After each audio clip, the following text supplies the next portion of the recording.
insyaallah kajian kita akan diisi oleh Ustaz Ahmad Rashid Bashar Hafizahullah Ta'ala dengan tema yang insyaallah akan disampaikan tentang muhasabah. Mungkin untuk kami ingatkan lagi bagi seluruh peserta kajian untuk tetap menjaga prokesnya ya, menggunakan masker, jaga jarak, cuci tangan, dan bagi yang belum berwudu melakukan sholat sunnah silakan. Bagi peserta yang masih di bawah bisa dipersilakan untuk segera naik ke atas karena kajian akan segera dimulai.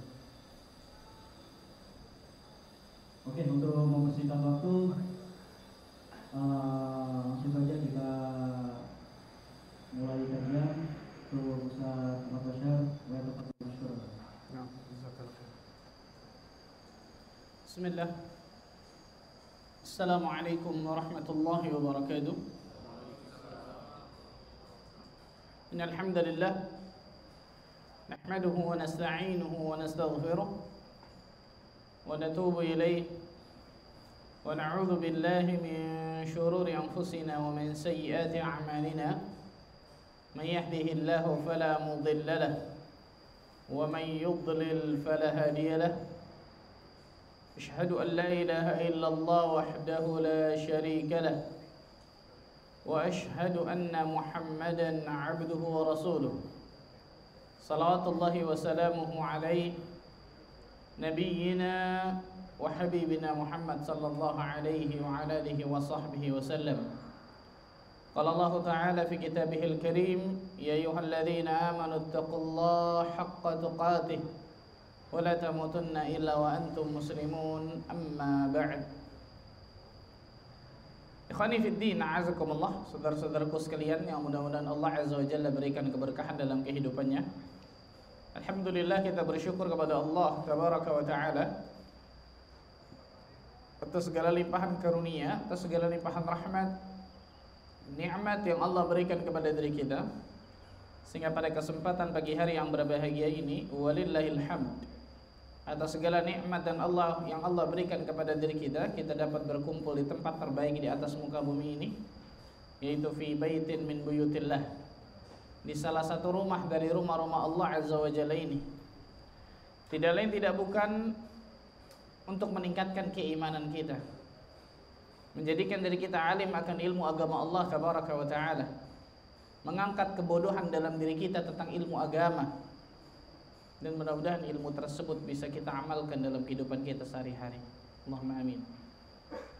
Salat dan salam semoga tercurah kepada Rasulullah sallallahu alaihi wasallam, Nabi akhir zaman, Nabi yang telah membawa kita dari zaman kejahilian, dari zaman kebodohan, dari zaman keterasingan akan ilmu menuju zaman yang terang menerangkan ilmu syar'i, itu zaman as-sunnah.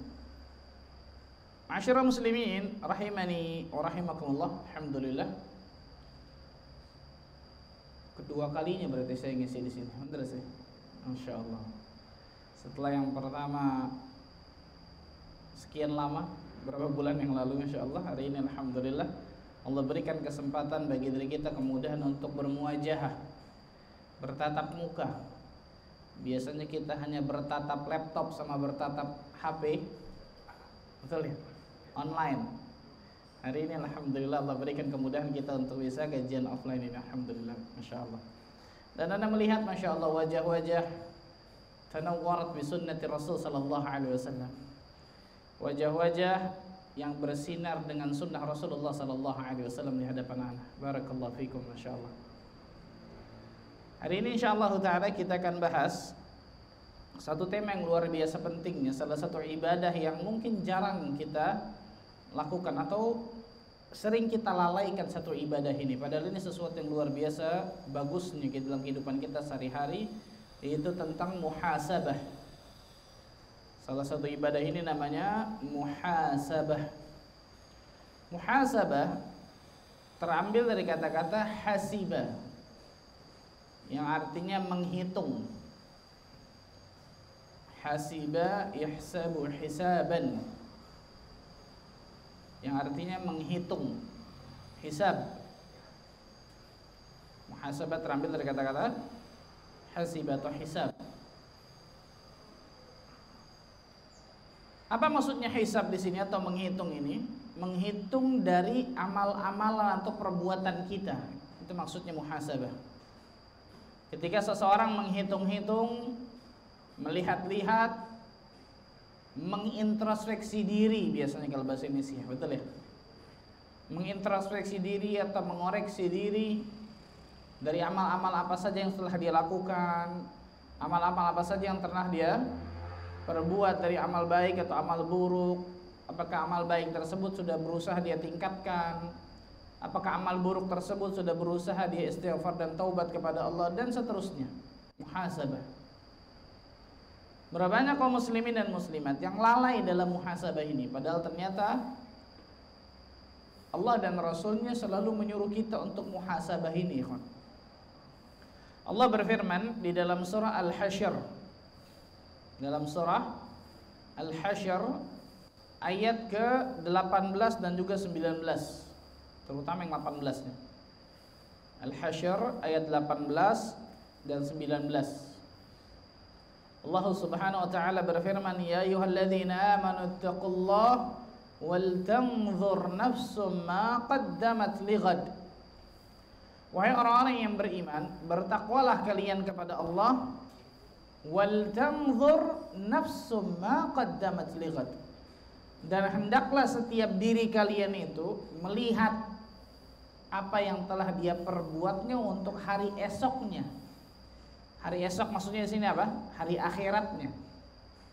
Lihat, Allah Azza wa Jalla menyuruh diri kita dalam ayat ini yang pertama untuk bertakwa kepada Allah, dan yang kedua untuk muhasabah. Nah, ini nih dalilnya nih.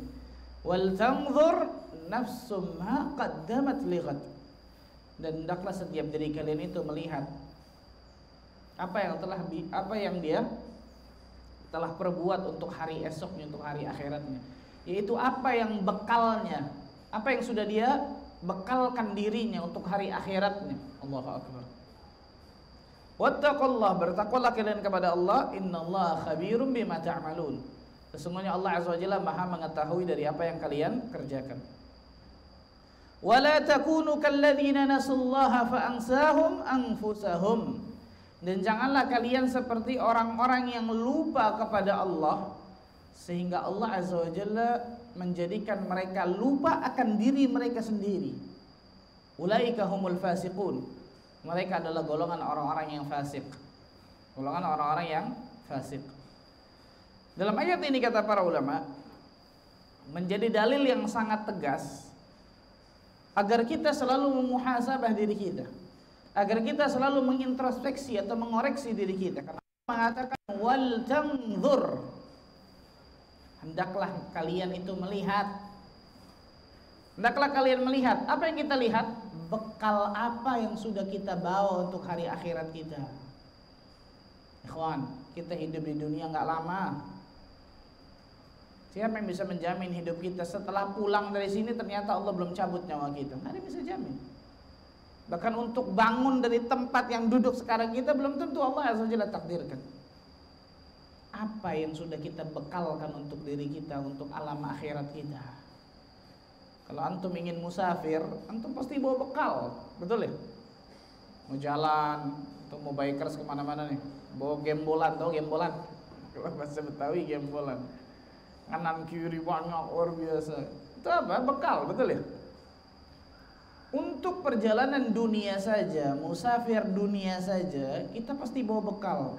Bagaimana dengan perjalanan akhirat yang luar biasa panjangnya, ikhwan? Sahabat Abu Hurairah radhiyallahu taala anhu wa arda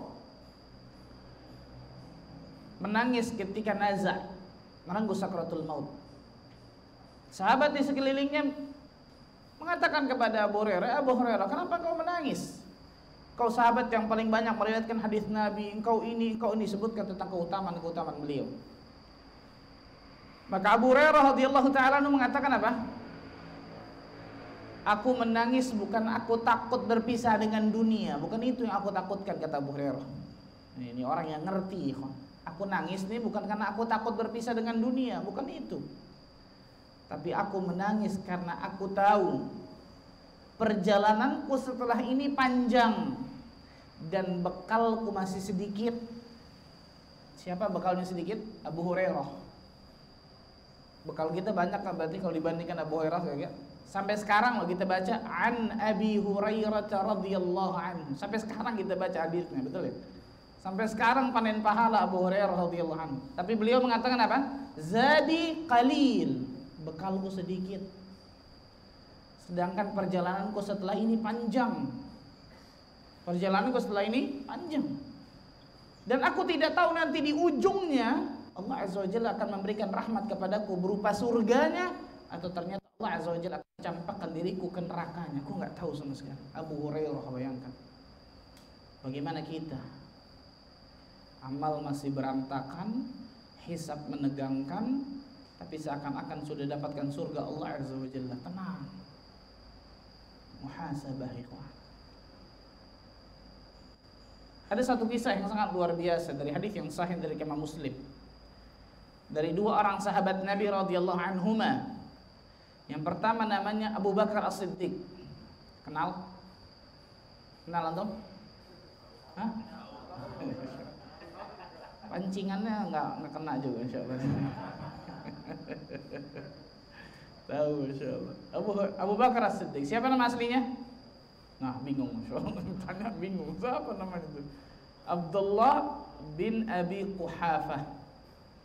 Nama Abu Bakar As-Siddiq namanya siapa? Abdullah bin Abi Quhafah. Itu nama asli dari Abu Bakar As-Siddiq radhiyallahu anhu. Yang kedua, sahabat kedua namanya Hanzalah ibn Amir. Hanzalah. Jelas nggak suara saya? Hanzalah bin Amir Al-Usayyidi. Para ulama menggelari beliau ini Al-Ghasil. Tahu antum artinya? Ghasil, ghain sin ya lam, ghasil. Ightasala yaghtasilu artinya apa? Mandi. Kita sedikit belajar bahasa Arab. Al-Ghasil, orang yang dimandikan. Maksudnya apa? Ada cerita tersendiri dari Hanzalah ini. Hanzalah ibn Amir, sebelum kita masuk ke ini ya. Ini sebagai kisah inspiratif luar biasa bagi kita. Hanzalah ibn Amir, seorang sahabat Nabi yang sangat luar biasa. Min kutabi Rasulullah sallallahu alaihi wasallam. Di antara penulis wahyu Nabi sallallahu alaihi wasallam. Ini Hanzalah ibn Amir. Pintar luar biasa, cerdas. Suatu ketika ceritanya, kenapa beliau bisa dinamakan Al-Ghasil oleh para ulama? Karena ini nih. Suatu ketika beliau menikah. Malam pertama, Masya Allah. Ini kita tunggu-tunggu, betul ya? Kita tunggu kayak gitu kan.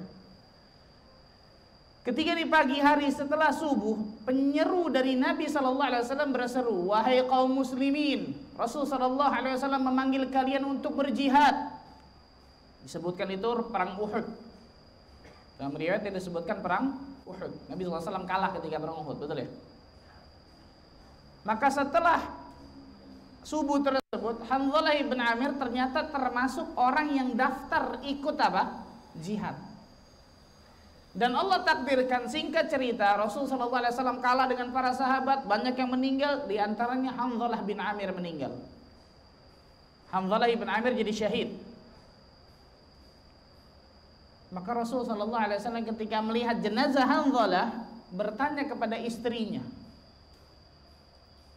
wahai fulana, apa yang dilakukan Hanzalah sebelum Hanzalah itu pergi jihad? Kata istrinya apa? Wahai Rasul SAW, setelah subuh Hanzalah mendatangi diriku, itu menggauli diriku, menjimak diriku. Dan ketika beliau dengar seruan dari penyerumu bahwa ada jihad, maka beliau langsung keluar dan lupa mandi junub. Dan lupa mandi junub. Ini baru nikah loh, bayangkan ya. Untuk kira-kira gimana? Pura-pura nggak dengar gitu ya, insya Allah kira-kira ya. Enggak, kayaknya nggak dengeran asal insya Allah kan gitu. Lupa mandi junub. Apa kata Nabi SAW? Na'am. Ra'aitul an, kata Nabi SAW apa? Sekarang aku melihat Hanzalah jenazahnya sedang dimandikan oleh para malaikat di hadapanku. Makanya terkenal al-ghasil, orang yang dimandikan, atau ghasilul malaikah, orang yang dimandikan oleh para malaikat ketika dia meninggal. Allahu akbar, subhanallah. Ini nih. Kisahnya bukan itu. Kisahnya dua orang sahabat, Abu Bakar As-Siddiq dan juga Hanzalah, dalam kisah ini nih bertemu di satu jalan. Abu Bakar As-Siddiq nanya kepada Hanzalah, "Kaifa anta ya Hanzalah? Bagaimana keadaanmu?" Kalau kita ditanya biasa kan sehat, alhamdulillah kan gitu ya. Hanzalah ibn Amir menjawab dengan pernyataan yang luar biasa, yang sama sekali nggak ada ekspektasi kita jawaban Hanzalah seperti itu gitu. Hanzalah ibn Amir mengatakan kepada Abu Bakar apa? "Nafaqa Hanzalah ya Abu Bakar." Oh ya Abu Bakar, Hanzalah sudah jadi munafik sudah. Hah, kaget luar biasa Abu Bakar. Kata-kata munafik ini berat ikhwan, betul ya? Apalagi di zaman Nabi SAW. Hanzalah sudah jadi munafik sudah, wahai Abu Bakar. Kaifa anta? Ada apa wahai Hanzalah? Ternyata Hanzalah menjelaskan. Beliau mengatakan apa? Nakunu 'inda Rasulillah sallallahu alaihi wasallam yudzakkiruna bin nar wal jannah. Ketika aku di majelis Nabi sallallahu alaihi wasallam, aku teringat tentang surga, aku teringat tentang neraka. Ka'anna ra'ya 'ainin, seakan-akan surga dan neraka itu ada di depan kedua pupuk mataku. Bayangkan. Ini majelis Nabi sallallahu alaihi wasallam, betul ya? Ini majelis ilmu yang benar. Ketika di dalam majelis ilmu tersebut kita ingat tentang surga, kita ingat tentang neraka, iman kita bertambah. Itu yang benar kan gitu ya? Karena banyak orang datang ke satu pengajian, apa yang ustadz tadi nyampein? Seru ustadz, ustadznya lucu. Seru ustadz, ketawa-tawa. Maksudnya bukan nggak boleh, subhanallah, tapi ada yang dia bawa kan gitu ya? Ketika datang ke majelis ilmu, dia pulang, ada yang dia bawa bekalnya. Lihat Hanzalah nih. Ketika aku di majelis Nabi SAW, aku teringat tentang surga, aku teringat tentang neraka. Bahkan seakan-akan surga dan neraka di depan kedua pelupuk mataku, kata Hanzalah. Walakin, kata Hanzalah apa? فَإِذَا خَرَجْنَا مِنْ عِنْدِ رَسُولِ اللَّهِ صَلَى اللَّهُ عَلَيْهِ وسلم عَافَسْنَا الْأَزْوَاجِ وَالْأَوْلَادِ وَالضَّيْعَاتِ فَنَسِينَ كَثِيرًا. Tapi ketika aku keluar dari majelis Nabi sallallahu alaihi wasallam, aku kembali kepada duniaku, perdaganganku, anakku, istriku, aku lupa itu semua tuh. Persis kayak kita, betul ya? Ketika ngaji ini, wah luar biasa, masya Allah. Seakan-akan apa? Anak mau ngaji terus Ustaz, luar biasa. Ketika keluar ketemu motor, kira-kira gimana? Subhanallah, sama kayak iman manusia, betul ya? Yazid wa yanqus, bertambah dan berkurang. Allahu akbar. Yazidu bi ta'ah wa yanqusu bil ma'asi. Bertambah dengan ketaatan dan berkurang dengan kemaksiatan. Yang menarik adalah Abu Bakar As-Siddiq mengatakan sesuatu yang luar biasa. Apa kata Abu Bakar As-Siddiq? "Fa wallahi inna lanalqa mithla hadza." Wahai Hanzalah, demi Allah, aku juga merasakan yang sama seperti dirimu, Abu Bakar, subhanallah. Kenapa? Abu Bakar manusia. Sama kayak gitu, subhanallah. Bertambah berkurang iman. Subhanallah, lihat. Aku juga merasakan apa yang sama dengan dirimu nih. Maka dua orang ini datang kepada Nabi sallallahu alaihi wasallam. Dua orang ini datang kepada Rasul sallallahu alaihi wasallam. Menceritakan, "Ya Rasulullah sallallahu alaihi wasallam, nafaqa Hanzalah. Hanzalah sudah jadi munafik wahai Rasulullah." Rasul kaget luar biasa mengatakan, "Kaifa anta ya Hanzalah? Kenapa? Madza bik? Apa yang terjadi dengan dirimu?" Dijelaskan tadi itu. Ketika aku bersama majelismu wahai Nabi sallallahu alaihi wasallam, aku teringat tentang surga dan neraka, bahkan seakan-akan surga dan neraka ada di depan kedua pelupuk mataku. Tapi ketika aku keluar dari majelismu, aku lupa semua tuh. Kembali kepada dunia aku, perdaganganku, anakku, istriku, semua aku lupa tuh. Banyak lupa maksudnya. Rasul sallallahu alaihi wasallam mengatakan, perhatikan. Nah, "Walladzi nafsi biyadihi." Demi jiwaku yang berada di tangannya, kata Nabi SAW. Demi Allah maksudnya. "In law tadumuna ala ma takununa indi wa fi dzikri." Seandainya kalian nih bisa terus kontinu dalam beramal dan mengingat-ingat. Beramal dan mengingat. Sebagaimana ketika kalian bersama diriku, la safahatkumul malaikah ala furushikum wa fi turuqikum, maka para malaikat akan menggandeng tangan kalian, menjabat tangan kalian tuh di jalan-jalan kalian dan di tempat-tempat tidur kalian. Walakin ya Hanzalah sa'atan wa sa'atan, akan tetapi wahai Hanzalah sedikit demi sedikit, sesaat demi sesaat. Allahu akbar, subhanallah. Dari hadis ini banyak luar biasa faedah yang bisa kita ambil. Yang pertama apa? Hanzalah ibn Amir menyadari ketika imannya sedang apa? Turun. Tidak mungkin tidak, kecuali beliau ngapain? Muhasabah, betul? Kok beda nih ketika aku di majelis Nabi dan ketika aku di luar majelis Nabi, kok beda nih? Kalau beliau tidak memuhasabah dirinya, nggak mungkin bisa sadar. Berapa banyak ternyata diri kita, ikhwan, ketika iman kita sedang turun, nggak berasa. Ini musibah besar, kata para ulama. Musibah besar. Ketika iman kita sedang anjlok, bahkan na'udzubillah, kita nggak berasa bahwa iman kita sedang drop, sedang down, kan gitu. Seorang yang beriman dengan iman yang sejati, pasti dia akan merasakan. Ketika imannya turun, dia akan merasakan, ini ada yang nggak benar sama diriku. Yang tadinya nikmat ketika ibadah, ternyata hilang dalam kenikmatan ibadah. Yang tadinya Masya Allah ketika bisa bangun malam mungkin, tiba-tiba nggak bisa bangun malam. Yang tadinya mungkin nikmat ketika baca Al-Quran, mentadabburinya, kok 5 menit aja bisa kira-kira apa? Kayak berjam-jam dan lain sebagainya. Dia muhasabah dirinya. Sensitivitasnya masih tinggi itu. Tapi ada orang-orang yang sensitivitasnya itu lemah, bahkan mati, na'udzubillah min dzalik. Ini bedanya orang-orang yang tadi qalbun salim, qalbun marid, dan qalbun mayyit. Hati yang selamat, yang sehat, hati yang sakit, dan hati yang mati. Na'udzubillah min dzalik. Hanzalah ibn Amir menyadari, wah, imanku nggak benar, aku munafik, berarti beda nih. Kok di hadapan Nabi sama di belakang Nabi kok beda nih, munafik aku nih. Na'udzubillah. Ini hebatnya sahabat luar biasa. Dan memang para tabi'in mengatakan, aku bertemu dengan 50 dari sahabat Nabi radhiyallahu anhum jami'an, mereka semua takut akan penyakit kemunafikan. Sahabat.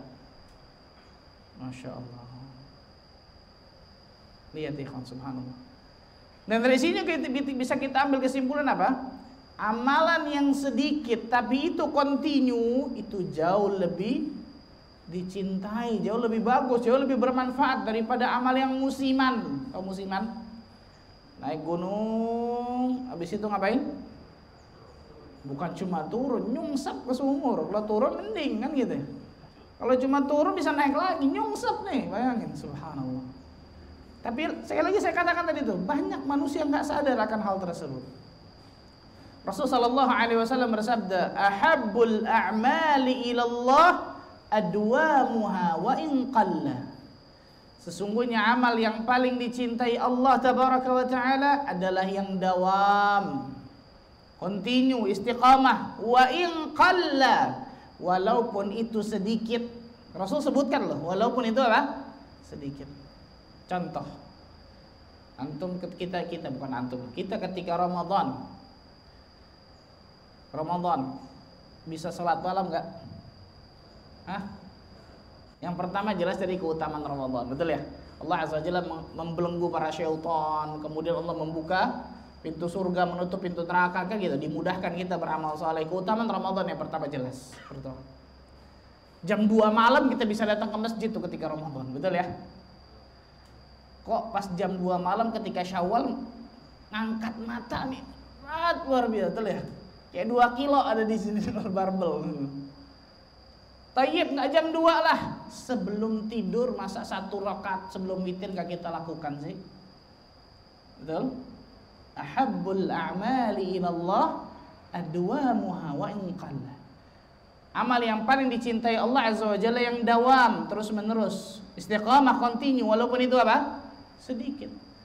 Nggak bisa Pak Ustaz jam 2 malam beda Ramadan. Tayyib, kita ambil beda lah ketika Ramadan. Tadi saya katakan, sebelum tidur ambil wudhu, sholat witir misal 1 rakaat, 3 rakaat, atau mungkin sholat 2 rakaat dulu niat sholat malam, baru tutup 1 witir. Masa itu tidak kita lakukan sih? Padahal ketika Ramadan sebulan bisa kita lakukan itu. Allahu Akbar. Nah, tapi syahid bahasan kita yang paling Nyambung sama syahid bahasan kita tidak lain tidak bukan Hanzalah bin Amir menyadari ketika imannya turun, ketika imannya berbeda nih di majelis Nabi sama di luar majelis Nabi, beliau menyadarinya. Dan ini tidak mungkin tidak kecuali ketika beliau apa? Mengoreksi dirinya, mengintrospeksi dirinya, memuhasabah dirinya. Karena jelas itu sesuatu yang luar biasa dan itu dituntunkan oleh Al-Qur'an dan juga As-Sunnah tentang muhasabah ini, menghitung-hitung diri kita, amal-amalan kita. Masyarul muslimin rahimani wa rahimakumullah. Kita akan sebutkan tentang keutamaan atau manfaat dari muhasabah. Agar kita apa? Termotivasi, betul ya? Keutamaan atau manfaat dari muhasabah. Yang pertama kata para ulama, meringankan hisab pada hari kiamat. Ini keutamaan dan ini keutamaan yang terbesar bisa dikatakan. Meringankan hisab pada hari kiamat nantinya. Meringankan hisab pada hari kiamat. Seorang sahabat Nabi yang bernama Umar bin Khattab radhiyallahu taala anhu, Al-Faruq, berkata, "Hasibu anfusakum qabla an tuhasabu." Hisablah diri kalian sebelum Allah Azza wa Jalla menghisab diri kalian nanti di yaumul qiyamah, di hari akhirat. Wazinu anfusakum qabla an tuzanu. Timbang-timbanglah amal kalian, kata Umar bin Khattab, sebelum Allah Azza wa Jalla menimbang amal kalian nanti di hari akhirat. Allahu Akbar, subhanallah. Ini dari Umar bin Khattab. Kenapa? Karena orang yang menghisab dirinya di atas muka bumi ini, memuhasabah amalannya, mengintrospeksi dirinya, maka insyaallah ta'ala penghisaban nanti di hari akhirat akan jauh lebih mudah didapatkan.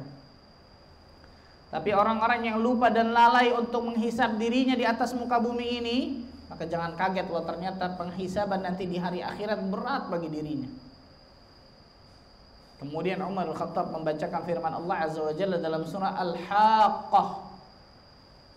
Dalam surah Al-Haqqah ayat ke-18. Surah Al-Haqqah ayat ke-18.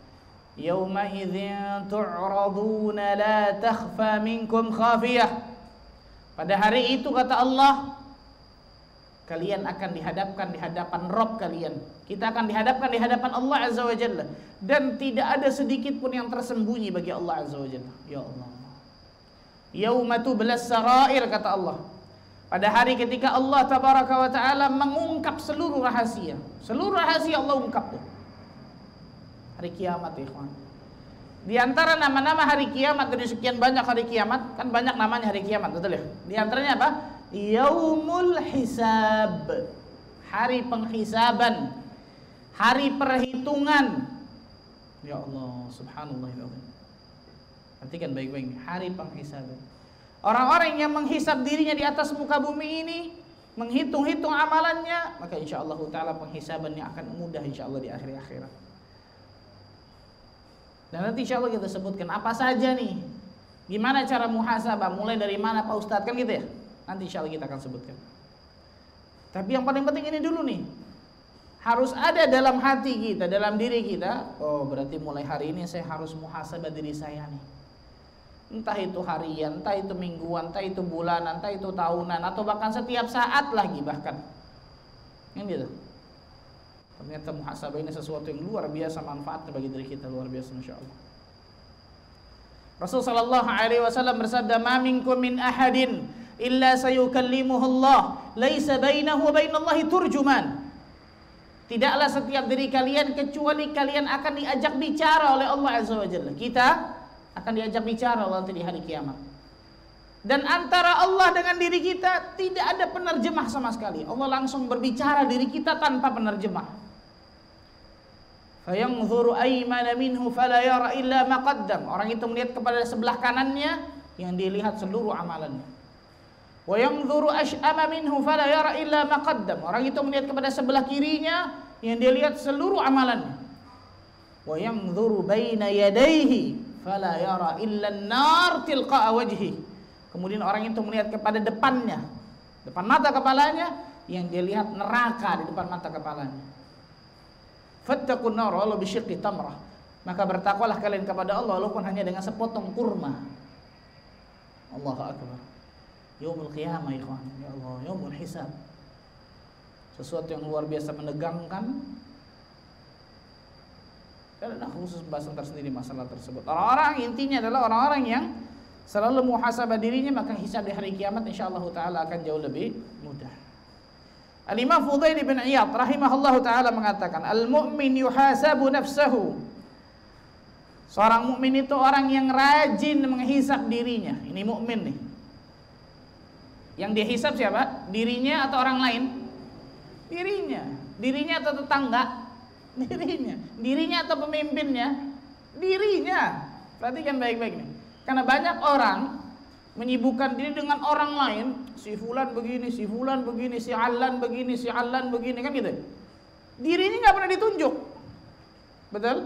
Subhanallahirrahmanirrahim. Ini salah nih. Al-mu'min yuhasabu nafsahu, kata Fudail bin Iyad. Seorang mukmin itu akan apa? Selalu menghisap dirinya. Dirinya dia hisap, bukan orang lain. Karena kita pinter biasanya menghisap dosa orang lain, tapi ketika ngelihat diri kita apa? Bagus semua Pak Ustadz, kayaknya sorga dapat nih sedikit nih. Kepedean ya, subhanallah, betul ya? Orang lain dari A sampai Z kita bisa pretelin detail tuh, betul ya? Tapi untuk dirinya bagus. Salah ini, subhanallahirrahmanirrahim. Salah besar. Ini mukmin, kata Fudail bin Iyad nih.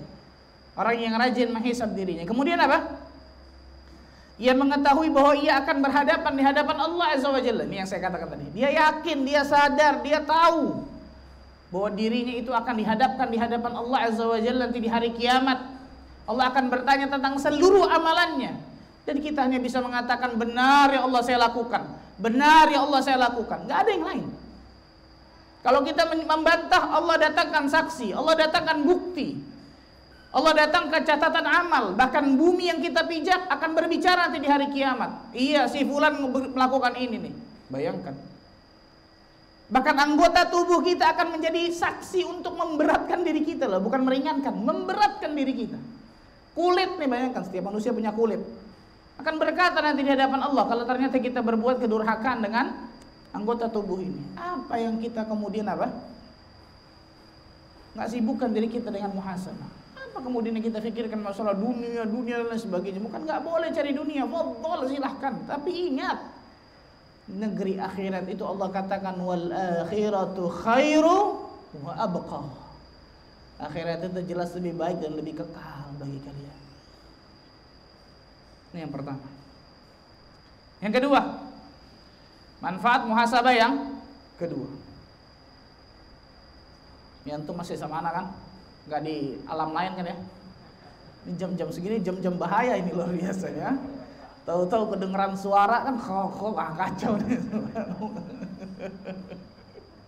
Yang kedua, manfaat muhasabah yang kedua. Terus bisa dalam orang yang muhasabah yang kedua, manfaatnya adalah selalu mendapatkan petunjuk Allah. Selalu mendapatkan petunjuk Allah.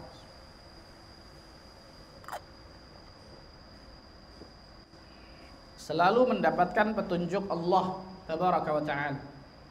Hidayah, petunjuk. Al-Imam Al-Baydawi dalam tafsirnya, tafsir Al-Baydawi, mengatakan rahimahullah ta'ala, seseorang yang bisa terus dalam petunjuk jika ia mengoreksi amal-amalan yang telah ia lakukan. Allahu Akbar. Seseorang itu akan bisa terus dalam petunjuk Allah Azza wa Jalla jika dia terus mengoreksi amalan-amalan yang telah dia lakukan. Hidayah, ikhwan, petunjuk. Ini yang setiap saat kita butuhkan di atas muka bumi ini. Betul ikhwan? Setiap saat, bukan hanya setiap hari. Bahkan para ulama mengatakan apa? Manusia membutuhkan hidayah dari Allah Azza wa Jalla bi'adadil anfas. Sebanyak hembusan nafasnya dia butuh hidayah. Lebih daripada makan dan minumnya. Kita makan minum sehari berapa kali? Makan pagi, makan duha, makan siang, makan sore, makan maghrib, makan malam, makan tahajud, makan witir. Makan luar biasa, subhanallah, betul ya? Manusia 3-4 kali, 4 kali udah top tuh, subhanallah. Ya 3 kali, snacknya 2 deh, betul ya? 3 kali makan berat, snack 2. Snack jam-jam segini nih sama sore nih, pakai gahwa, pakai syahi, pakai kopi, pakai teh, benar ya? Manusia membutuhkan hidayah Allah Azza wa Jalla sebanyak hembusan nafasnya lebih daripada makanan minumnya. Apa dalilnya? Setiap hari Allah wajibkan diri kita mengucapkan ihdinas siratal mustaqim 17 kali minimal dalam salat kita. Kalau enggak sah salat kita. Betul ya? Minta apa itu? Ya Allah, tunjukilah kami ke jalan-Mu yang lurus. Kita sudah Islam loh, bayangkan. Tapi masih terus Allah Azza wa Jalla perintahkan kita hidayah, hidayah dan hidayah. Di antara jawabannya karena tidak ada yang bisa menjamin hidayah yang Allah kasih ke kita nih akan hilang atau tidak, kan gitu ya. Apalagi ketika nanti merenggut sakaratul maut, siapa yang bisa jamin kita bisa mengucapkan kalimat tauhid la ilaha illallah sebelum meninggal? Siapa yang bisa jamin? Kalau itu bukan hidayah dari Allah, nggak mungkin, mustahil. Duduknya kita di sini, antum bisa belajar, anak bisa ngajar, itu tanpa hidayah dan rahmat Allah nggak mungkin, mustahil. Hidayah. Orang-orang yang selalu memuhasabah dirinya, Allah Azza wa Jalla akan terus berikan hidayah, hidayah. Kenapa? Karena dia akan terus melihat dirinya. Wah, anak kurangnya di sini nih. Anak harus perbaiki di sini nih. Wah, anak baiknya alhamdulillah di sini nih. Anak harus pertahankan, bahkan tingkatkan insyaallah. Kan terus dong. Dapatkan hidayah, hidayah, petunjuk dari Allah. Terus menerus. Dan itu kenikmatan besar, ya, kenikmatan besar. Coba antum bayangkan, orang-orang di luar sana nih, hari Ahad nih, ya betul ya. Orang-orang di luar sana, berapa banyak orang-orang di luar sana kepikiran untuk duduk ngaji aja kagak. Betul? Allah pilih diri kita duduk loh di masjid ini. Allah pilih diri kita duduk di masjid. Kalau bukan hidayah dari Allah, siapa? Apalagi kalau bukan itu, betul ya? Berapa banyak orang di luar sana yang difikirkan fulus, uang, kekayaan, harta, jabatan, kan gitu. Yang lebih parah lagi maksiat, dosa, la ilaha illallah. Allah berikan kemudahan kita melangkahkan kaki kita ke masjid ini. Allah berikan semangat kita untuk nuntut ilmu duduk. Allahu Akbar. Nikmat besar itu, ikhwan. Yang tidak semua manusia Allah berikan kenikmatan ini.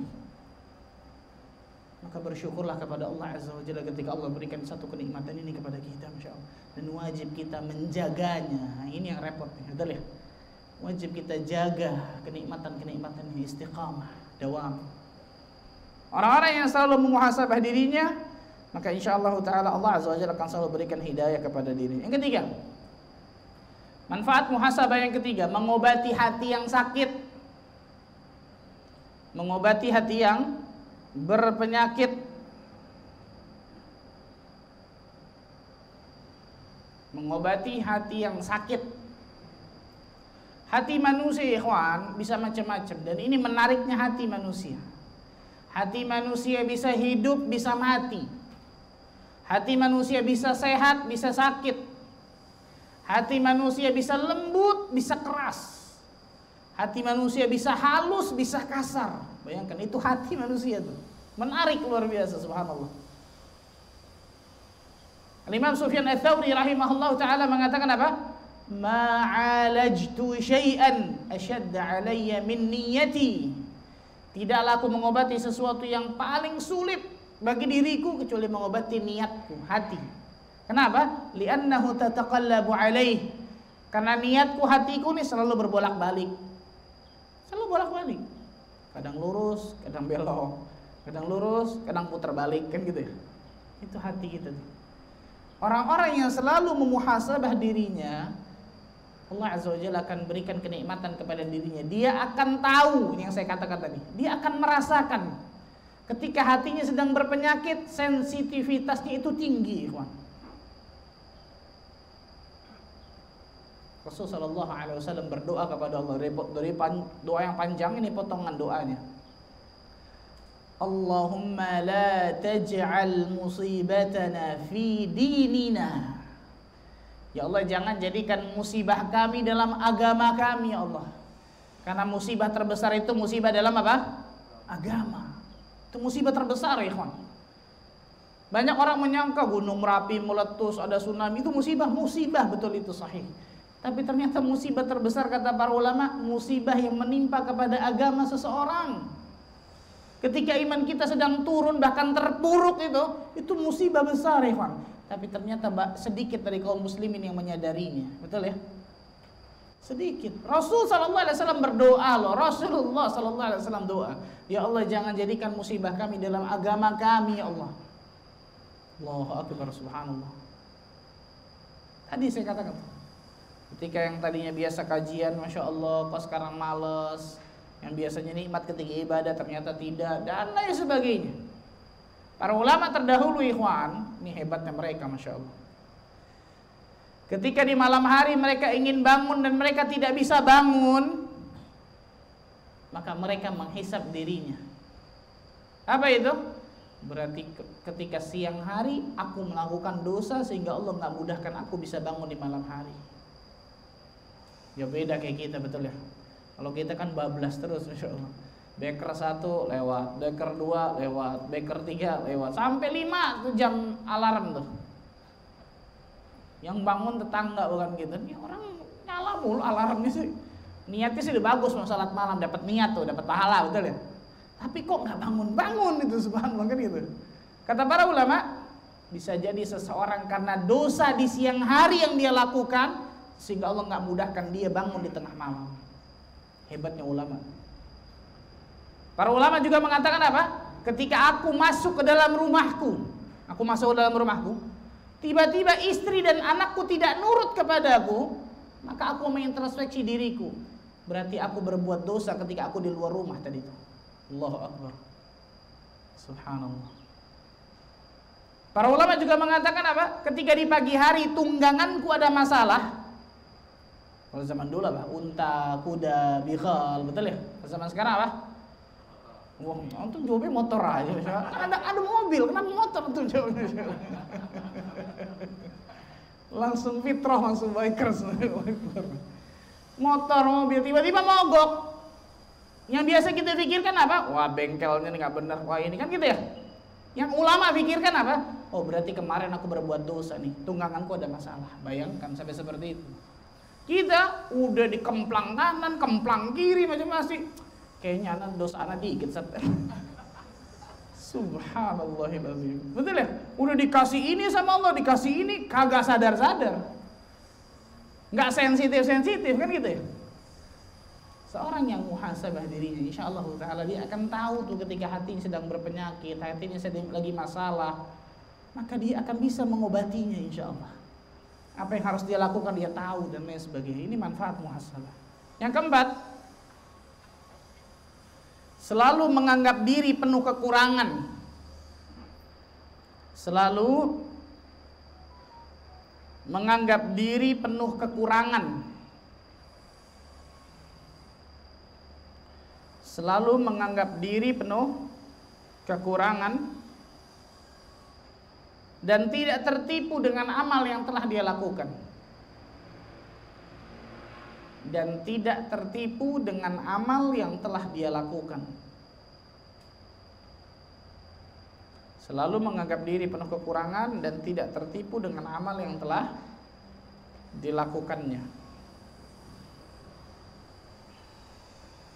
Ikhwan, para ulama terdahulu dengan amal yang luar biasa yang mereka lakukan, di sisi lain mereka takut kepada Allah. Perhatikan, ini otomatis nih. Apa maksudnya? Semakin bertakwa seseorang, semakin Allah tanamkan rasa takut kepada Allah. Ini otomatis nih. Para ulama dengan amal mereka yang luar biasa, betul ya? Kita nggak ada apa-apanya sama sekali dibandingkan dengan para ulama terdahulu ketika mereka beramal soleh. Tapi di lain pihak mereka takut kepada azab Allah, takut akan siksa Allah dan lain sebagainya. Ini otomatis nih. Semakin bertakwa seseorang, semakin takut kepada Allah. Dan sebaliknya, semakin jauh orang itu dari kata-kata takwa, semakin berani melanggar larangan Allah berarti. Coba antum lihat ya, subhanallah.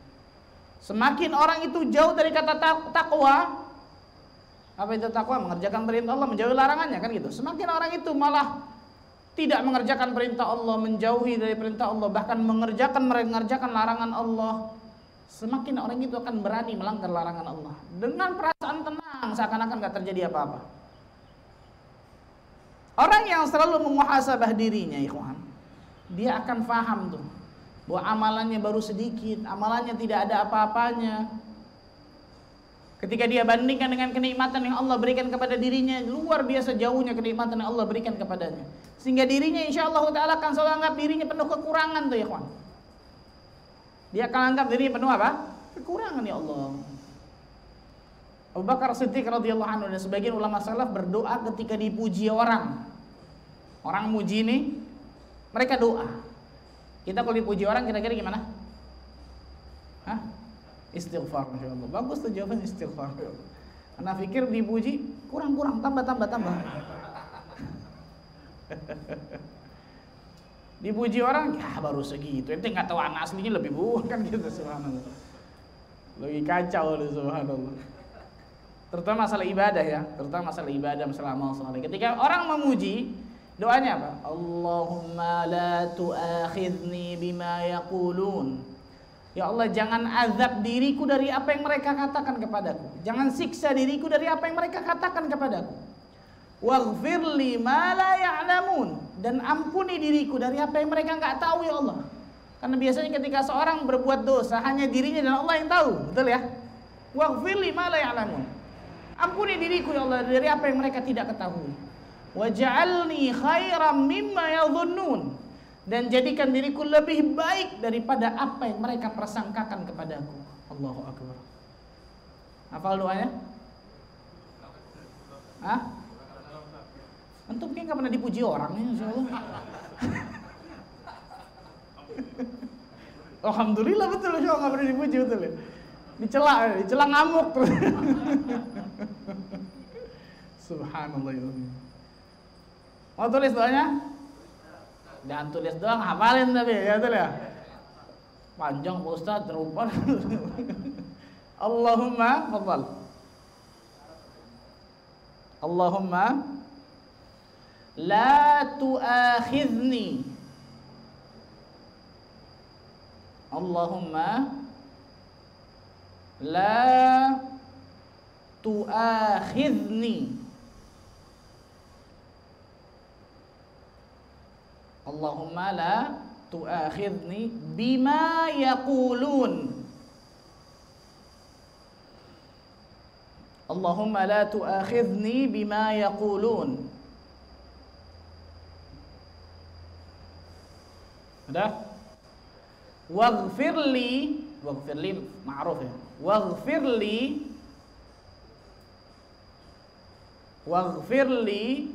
ma la ya'lamun. Waghfirli ma la ya'lamun. Waghfirli ma la ya'lamun. Waj'alni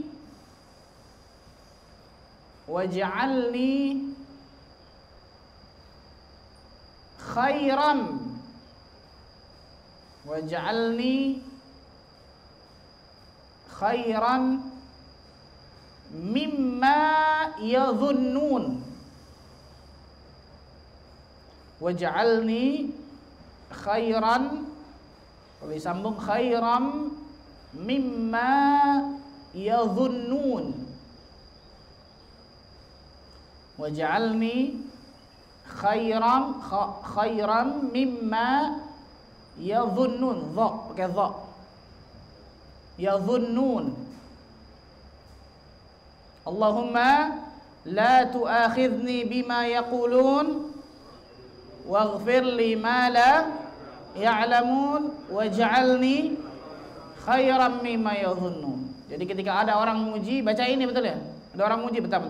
Allahumma ighfirli, Allahumma la tu'akhidni waghfir li ma. Oh, Masya Allah, nanti hafal ya? Oh iya dong, anak hafal dong, Masya Allah. Sama aja terus. Sama aja terus. Sama wae terus, Masya Allah. Hati-hati nesu. Karena pujian orang itu ujian nih. Wah, betul ya, saya sering katakan ini. Pujian sama dengan ujian. Artinya, tulis nggak tahu artinya terus kacau akhirnya. Ya Allah, jangan siksa diriku dari apa yang mereka katakan kepadaku. Ya Allah, jangan siksa diriku dari apa yang mereka katakan kepadaku.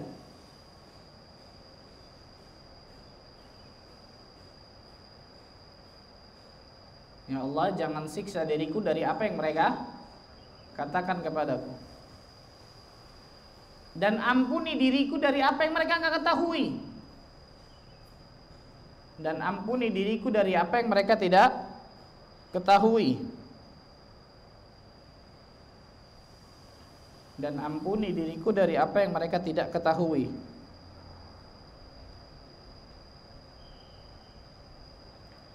Dan jadikan diriku lebih baik. Dan jadikan diriku lebih baik dari apa yang mereka persangkakan kepadaku. Dan jadikan diriku lebih baik dari apa yang mereka persangkakan kepadaku. Nah, ini diantara doa yang insyaallah ta'ala kita bisa baca ketika orang. Ala kulli hal, intinya adalah orang-orang yang selalu memuhasabah dirinya, maka dia akan selalu menganggap dirinya penuh kekurangan, bukan jumawa akan amalannya, bukan ujub bangga akan kelebihannya, enggak. Dia akan melihat dirinya serba kekurangan, karena dirinya manusia. Pasti punya aib, pasti punya kekurangan, pasti punya kesalahan dan lain sebagainya. Dan insya Allah dia tidak akan tertipu dengan amalan yang telah dia lakukan. Dia insya Allah ta'ala tidak tertipu dengan amalan yang telah dia lakukan. Yang kelima, manfaat yang kelima dari muhasabah, menjauhkan diri dari sifat sombong atau takabbur. Menjauhkan diri dari sifat sombong atau takabbur.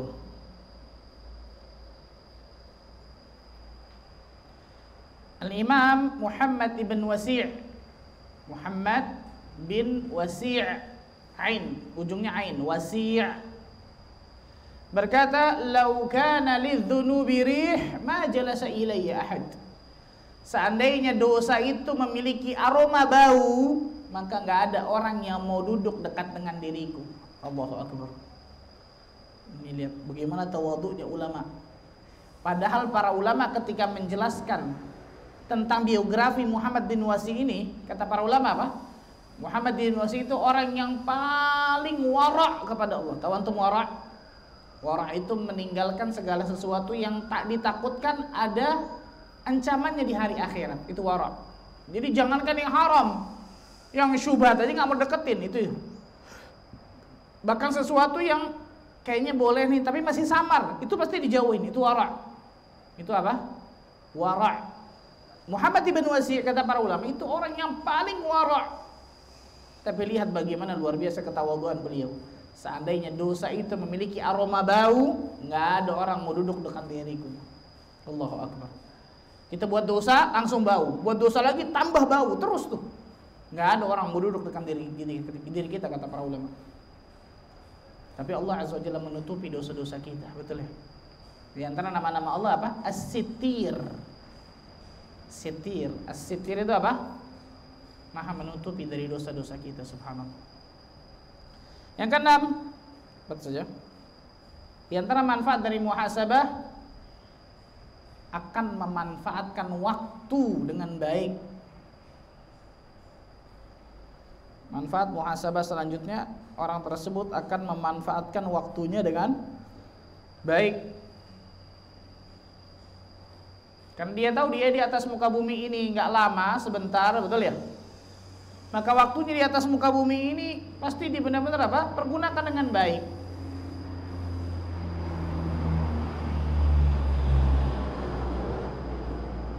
Insyaallah.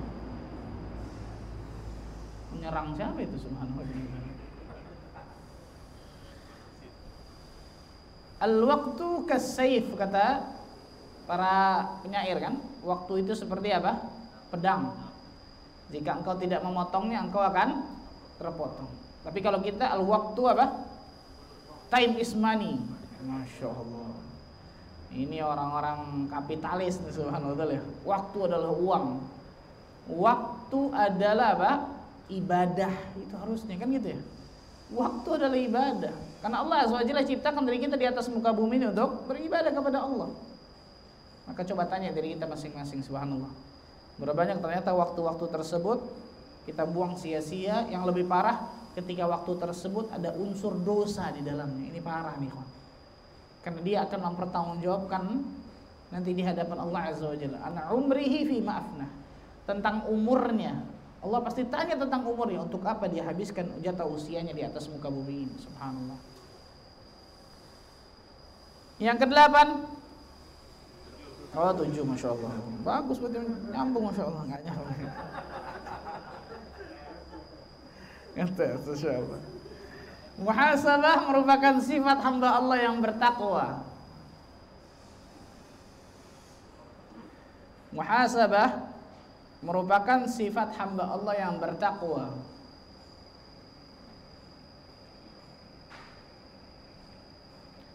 Muhasabah merupakan sifat hamba Allah yang bertakwa. Seorang ulama yang bernama Maimun bin Mihran. Maimun bin Mihran rahimahullahu taala berkata, "La yakunul 'abdu taqiyan hatta yakuna li nafsihi ashaddu muhasabatan min asy-syariki syahih li syarikihi." Tidaklah seorang hamba dikatakan bertakwa. Tidaklah seorang hamba mencapai derajat takwa, kata Maimun bin Mihran, sampai dia memuhasabah dirinya, lihat dirinya bukan orang lain nih. Sampai dia memuhasabah dirinya lebih keras atau lebih intens daripada seorang teman kerja yang pelit yang membuat perhitungan dengan temannya. Subhanallah. Luar biasa beliau, Masya Allah. Antum punya rekan bisnis bakhil, tahu bakhil? Koret, kedekut, medit, buntut kasir, apalagi itu, subhanallah. Macam-macam deh. Antum punya teman kerja atau rekan apa? Syirkah, dagang misalkan, kongsi nasi, pelit. Pasti orang itu akan apa? Hatta 1 rupiah pasti dihitung kan gitu ya? Wah. Kata Maimun bin Mihran, kita tidak akan bisa mencapai derajat takwa sampai kita seperti itu kepada diri kita, bukan orang lain. Sampai kita memuhasabah diri kita lebih intens, lebih detail daripada teman kerja yang pelit atau rekan bisnis yang pelit yang menghisap temannya. Allahu Akbar. Subhanallah, luar biasa para ulama ya. Ini luar biasa nih hebatnya para ulama. Dan yang terakhir yang ke-8, buah manis dari muhasabah adalah taubat. Buah manis dari muhasabah adalah apa? Taubat kepada Allah. Nah, ketika orang selalu memuhasabah dirinya, dia akan lihat kan, oh ini kekurangan saya, ini aib saya, ini dosa saya, ini kesalahan saya. Ketika dia kembali kepada Allah dengan menyesal kepada Allah, an-nadamatu taubah. Penyesalan itu taubat kan gitu. Nah, di antara buah manis dari muhasabah adalah menghasilkan taubat kepada Allah tabaraka wa taala. Ini luar biasa. Ini 8 paling tidak manfaat dari muhasabah, insyaallah taala kita bisa dapatkan ketika kita rajin selalu muhasabah diri kita. Tapi kalau kita lalai dan lupa akan muhasabah diri kita, satu pun enggak ada yang bisa kita dapatkan, kan sayang. Nah, yang terakhir yang sekarang,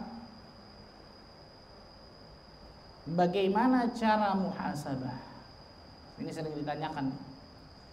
Pak Ustaz, cara muhasabahnya gimana Pak Ustaz? Mulainya dari mana kan gitu ya? Ini yang paling penting. Bagaimana cara muhasabah? Banyak cara sebenarnya, tapi insya Allah kita sebutkan cara ini beberapa lah yang gampang.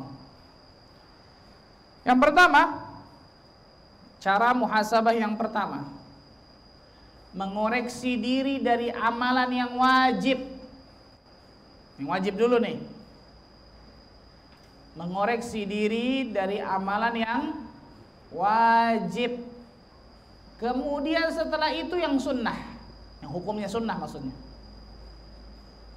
Mengoreksi diri dari amalan yang wajib, kemudian yang sunnah. Ini yang pertama nih. Jadi pertama yang kita lakukan ketika kita muhasabah diri kita, lihat amal-amal kita yang wajib. Contohnya apa? Sholat, pasti jawabannya pasti itu, insya Allah. Betul ya? Betul. Rasulullah sallallahu alaihi wasallam mengatakan awwalu ma yuhasabu bihil 'abdu yaumil qiyamah as-shalah, kan gitu. Yang paling pertama Allah azza wajalla akan hisab nanti di hari kiamat adalah salatnya, salat wajibnya, kan gitu. Kalau itu baik semuanya baik, kan. Kalau itu buruk semuanya buruk biasanya. Yang pertama salat wajib kita. Gimana salat wajib kita? Apakah kita sudah berilmu tentang salat kita? Masa bertahun-tahun kita baca Al-Fatihah nggak tahu maknanya sih, kan gitu ya? Bertahun-tahun kita baca Forkul, tahu Forkul? Surat Forkul. Forkul tuh bukan trikul lagi, udah naik sekarang, Forkul. Naik kelas, Forkul. Al-Ikhlas, Al-Falaq, An-Nas, Al-Kafirun. Kan kul semua depannya, betul ya? Forkul tuh. Tambah deh Inna atau Ina sama Al-Asr deh tambah. Muter di situ terus, subhanallah. Masa bertahun-tahun kita baca kita nggak tahu maknanya, betul ya? Subhanallah. Bertahun-tahun kita baca Subhana Rabbiyal Azim, Subhana Rabbiyal A'la, Rabbana walakal hamd, At-tahiyatu lillah wassalawatu wattayyibat. Masa bertahun-tahun kita nggak hafal atau nggak apa? Nggak paham maknanya. Baca dan banyak luar biasa. Alhamdulillah sekarang penjelasan para ulama dari kitab-kitab para ulama dari masalah kitab sholat dan lain sebagainya luar biasa sebanyak-banyaknya. Tinggal kita mau atau tidak, kan gitu. Mau beli, mau baca, mau pelajarin atau datang ke kajian yang membicarakan tentang masalah sifat sholat Nabi mungkin, kan gitu ya. Sholat tidak akan pernah sah kecuali ketika wudunya apa? Sah. Gimana wudu kita? Masa bertahun-tahun kita wudu warisan, tahu wudu warisan? Bukan nggak tahu ilmunya. Kalau ditanya tentang rukun wudu bingung. Ah, rukun wudu Pak Ustaz, emang ada ya? Bertahun-tahun kita sholat nggak tahu ada berapa wajib sholat, ada berapa hukum sholat, ada berapa syarat sah sholat, ada berapa sunnah dalam sholat, ada berapa pembatal sholat, kan gitu. Bagaimana ruh dalam sholat kita, kekhusyuan dalam sholat, kan gitu ya. Itu muhasabah tuh ikhwan. Sudah bagus atau belum, ada kekurangan ditambal. Sudah bagus dipertahankan, bahkan dinaikkan, ditingkatkan, kan gitu. Sholat yang wajib nih. Kalau yang wajib udah bagus nih, lihat yang sunnahnya, rawatib, qobliyah, ba'diyah, kan gitu ya. Bagaimana qobliyah dan ba'diyah kita nih? Rasulullah sallallahu alaihi wasallam bersabda, Allah berfirman dalam hadis qudsi, "Man 'ada li waliyan faqad adzantuhu bil harb." Barang siapa yang memusuhi wali-waliku, maka aku mengumumkan peperangan kepada dirinya, kata Allah nih.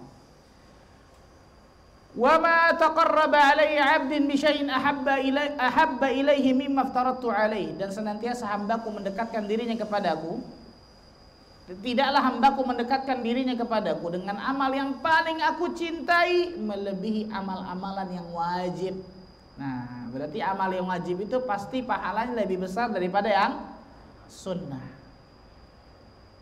Karena itu diwajibkan sama Allah, kan itu ya? Karena itu diwajibkan, karena Allah lebih cintai amal tersebut, karena itu diwajibkan. Banyak orang tertipu. Sholat malam, Masya Allah luar biasa, jam 2, jam 3, subuh jam 8 waktu duha. Gimana ini? Tertipu orang seperti ini. Wajibnya lewat, sunnahnya dikerjakan, kan gitu ya? Ketika sudah bagus, sunnahnya lihat, wajibnya udah bagus, lihat sunnahnya. Lanjutan hadisnya apa? Wala yazalu 'abdi yataqarraba ilayya bin nawafil hatta kepadaku dengan amal-amalan yang sunnah setelah yang wajib, jelas ya, sampai aku mencintainya. Allahu Akbar. Sampai aku mencintainya.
para malaikatnya nih.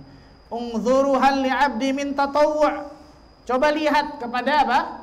Amal-amalan yang sunnah. Maksudnya dari sholat sunnahnya. Kalau sholat wajibnya tadi ada kekurangan, coba lihat kepada sholat apa? Sholat sunnahnya. Fa in kana lahu tatawwu', apabila dia punya sholat sunnahnya tersebut, qala atimmu li'abdi fariidatahu min tatawwu'ihi. Maka Allah berfirman kepada para malaikatnya, sempurnakanlah, tambahlah dari kekurangan-kekurangan sholat wajibnya dengan sholat yang apa? Sunnah. Ini diantara manfaat dari sholat sunnah ya kawan. Di ujung hadis ini apa? Thumma tu'khadhul a'mal ala dhalik. Kemudian semua ibadah dijadikan seperti itu prosesnya. Apa maksudnya? Semua ibadah dijadikan seperti itu prosesnya. Apa maksudnya? Yang wajib dulu yang dilihat. Kalau ini ada kekurangan baru apa? Yang sunnah. Contoh, haji. Haji hukumnya apa? Wajib bagi yang mampu. Kalau sempurna ditulis catatan sempurna. Tapi kalau ada kekurangan, Allah melihat kepada apa? Umrahnya. Zakat, kan gitu ya? Apakah zakat tersebut sempurna bagus? Kalau sempurna dicatat sempurna. Kalau ada kekurangan, lihat apa? Sedekahnya, kan gitu ya? Puasa Ramadan, bagus nggak? Kalau nggak bagus, catat sempurna. Kalau ada kekurangan, lihat puasa sunnahnya. Sama seperti itu semua. Jadi semua amalan dilakukan seperti serupa kata Nabi Sallallahu Alaihi Wasallam, bukan hanya sholat. Nah, ini yang saya katakan mengapa kita yang pertama kali kita muhasabah amal-amal yang wajib, kemudian baru yang sunnah. Yang kedua, mengoreksi diri dari hal yang haram.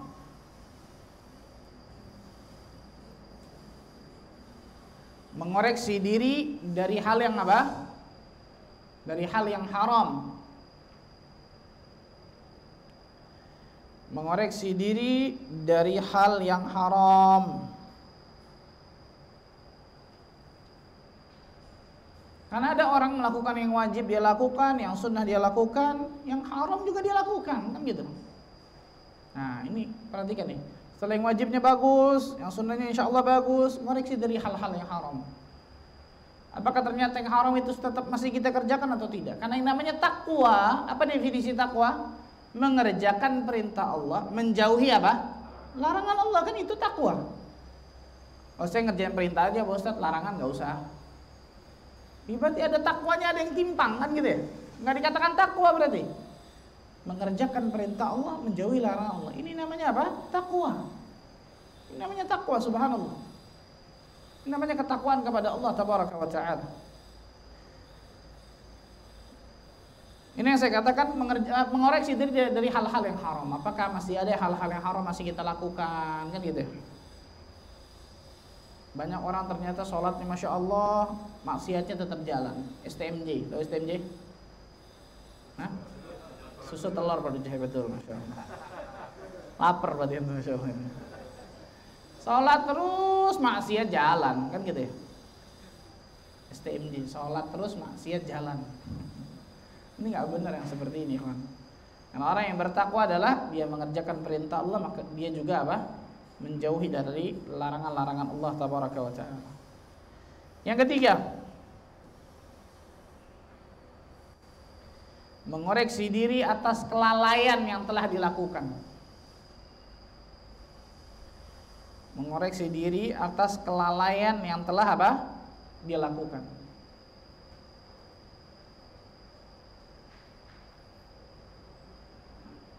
Mengoreksi diri atas apa? Kelalaian yang telah dia lakukan. Yang wajib udah, yang sunnah udah, yang haram udah juga, itu tinggalin, masya Allah. Lalai. Itu nggak haram, tapi bisa mengantarkan ke haram. Lalai. Apa contohnya? Main game, untuk lagi main game, betul ya? Saya punya teman, subhanallah. Memang ujian manusia beda-beda ya, subhanallah. Dia mengatakan apa? Kalau main game nih paling susah, Ustaz, kata dia. Anak bilang, anak nggak pernah main game, ya antum saat beda sama anak. Kenapa? Ternyata dari kecil dididik sama orang tuanya. Dari kecil dididik sama orang tuanya, game itu luar biasa. Jadi sampai sekarang udah besar, udah punya anak, bayangkan. Sampai sekarang sudah punya anak, game itu masih tetap apa? Menggandrungi luar biasa. Ya Allah. Bisa sejam, 2 jam, 3 jam, 4 jam kalau main game, bayangkan. Kan sayang ya ikhwan, subhanallah. Sayang luar biasa. Tapi kan anak pas main game anak istighfar juga Pak Ustaz. Biasa. Yang namanya hilah syaitaniyah. Tahu hilah syaitaniyah? Ngeles ala syaitan. Anda tanya, dalam game tersebut ada wanita, gambar-gambar buka aurat nggak? Ada Pak Ustaz. Ya haram nanti. Dalam gamenya ada musik-musik nggak? Ada Pak Ustaz. Ya haram nanti kan gitu. Coba perhatikan subhanallah. Kelalaian. Lalai itu tadi itu. Dalamnya nggak ada unsur dosa, tapi nggak ada unsur pahala juga. Sayang kan? Dan enak katakan tadi, kelalaian ini biasanya akan mengantarkan seseorang kepada sesuatu yang haram. Lalai terus mengantarkan seseorang kepada sesuatu yang haram. Nah, ini sesuatu yang luar biasa bahayanya. Yang keempat,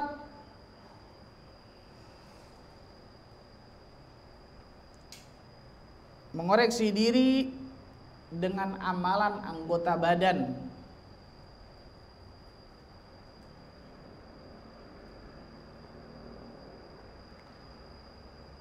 Mengoreksi diri dengan amalan apa? Anggota badan kita.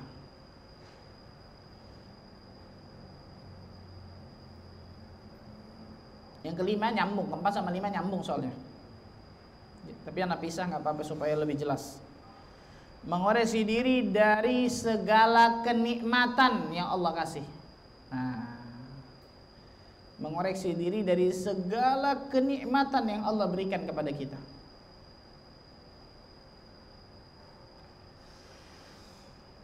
Mengoreksi diri dari segala kenikmatan yang Allah berikan kepada kita. Di antara kenikmatan tadi anggota badan. Tapi anak pisahkan, kenapa? Karena itu nanti khusus insyaallah biasanya. Nikmat dulu nih, masalah nikmat. Allah Azza wa Jalla berfirman dalam surat At-Takatsur.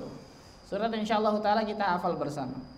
Tsumma latus'alunna yawma idzin 'anil na'im. Kemudian kata Allah, kalian pasti akan ditanya tentang kenikmatan-kenikmatan yang Allah berikan kepada kalian. Allahu akbar. Lam taukid, nun taukid, bayangkan. Latus'alunna. Kalian pasti akan ditanya tentang kenikmatan yang Allah berikan kepada kalian. Subhanallah. Ini penting tentang masalah ini, ikhwan. Seluruh kenikmatan, tidak ada terkecuali itu, nggak ada tuh, ikhwan. Allahu akbar. Al-Imam Abu Hazim rahimahullah taala berkata apa? Kullu ni'matin la tuqarribu minallah fahiya baliyah. Setiap nikmat yang kalian dapatkan yang ternyata dengan kenikmatan itu tidak menjadikan kalian mendekat kepada Allah, maka ketahuilah itu bukan nikmat tapi bala. Faham atau? Nikmat yang Allah kasih kepada kita nih, dari semacam-macam nikmat, harta, tahta, jabatan, apapun itulah. Yang ternyata dengan satu kenikmatan ini tidak menjadikan diri kita mendekat kepada Allah, malah menjauh dari Allah, ketahuilah itu bukan nikmat, itu bala, malapetaka itu. Tapi bungkusnya nikmat. Paham? Kamuflase nih. Bungkusnya nikmat, oh bagus nih nikmat. Dalamnya bala. Karena kalau kenikmatan itu kenikmatan yang benar ya ikhwan, kita akan gunakan kenikmatan itu juga di atas ketaatan kepada Allah. Allah berikan harta kepada kita, kita gunakan untuk ketaatan kepada Allah. Allah berikan fisik kepada kita, contoh tadi anggota tubuh, anggota badan, kita pergunakan dalam ketaatan kepada Allah, kan gitu. Allah berikan kedua mata, contoh bagi diri kita, kita pergunakan dengan apa kedua mata ini nih? Melihat tanda-tanda kebesaran Allah atau melihat sesuatu yang haram, kan gitu ya. Allah berikan lisan kepada kita, mana kita sering pergunakan nih? Zikrullah, tilawatul Quran, al-amru bil ma'ruf wan nahyi 'anil munkar, atau gibahin orang, fitnah orang, berdusta. Allah tanya ya ikhwan, Allah tanya itu semua itu subhanallah. Kedua telinga, mana yang kita lebih sering kita dengar? Nasihat, kajian, Al-Quran, atau ternyata nyanyian dan musik. Kedua tangan, apa yang kita lakukan dengan kedua tangan ini? Bersedekah, menulis kajian, atau ternyata menzalimi orang dengan kedua tangan kita, berbuat dosa dengan tangan kita. Kedua kaki, mana kita langkahkan kaki ini nih, ke tempat-tempat yang Allah ridhai atau ke tempat-tempat yang Allah murkai? Allah tanya itu semua ya ikhwan. Tsumma latus'alunna yawma idzin 'anil na'im. Seseorang yang Allah Azza wa Jalla berikan kenikmatan luar biasa, tapi malah menjauh dari Allah, itu namanya istidraj. Allah ulur tuh, betul ya? Sehingga ketika Allah menariknya, nggak ada kesempatan orang ini untuk kembali bertaubat kepada Allah. Nah, ini penting tentang masalah ini, subhanallah. Maka coba tanya kepada diri kita, kenikmatan apa saja yang sudah Allah berikan kepada kita, kita rasakan. Dan ternyata kenikmatan tersebut tidak kita kembalikan kepada Allah dengan sebuah amal ketaatan, malah sebaliknya kita kembalikan kepada Allah dengan sebuah amal kedurhakaan, maksiat. Yang terakhir, mengoreksi diri dalam niat. Mengoreksi diri dalam niat.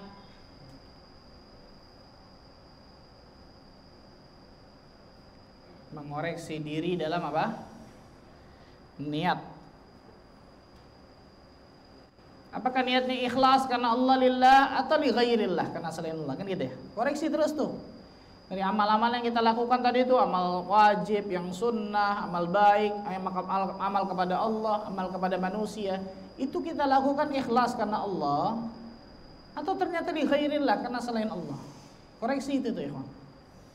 Ketika seorang selalu mengoreksi dengan niatnya, maka insya Allah ta'ala Allah Azza wa Jalla akan jaga niatnya tersebut. Nah, ini diantara beberapa cara dari apa? Muhasabah.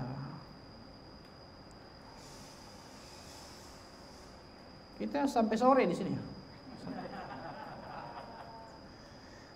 Sampai ini ya Allah alam bisawab. Mudah-mudahan Allah Azza wa Jalla berkahi pertemuan kita. Silakan mungkin ketika ada pertanyaan.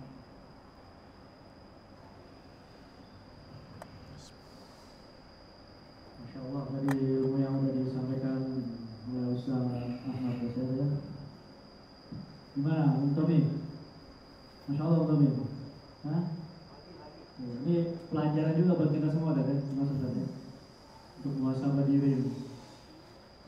Sebelumnya, saya ucapkan terima kasih juga buat seluruh pengurus dari Muslim Veteran Indonesia chapter Jabodetabek ya, yang telah hadir pada pagi ini.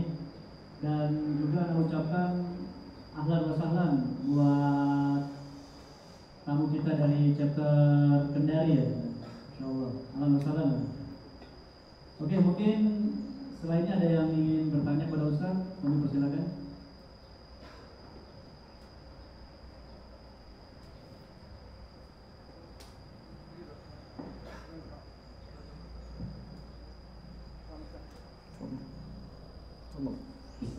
Assalamualaikum warahmatullahi wabarakatuh. Waalaikumsalam warahmatullahi wabarakatuh.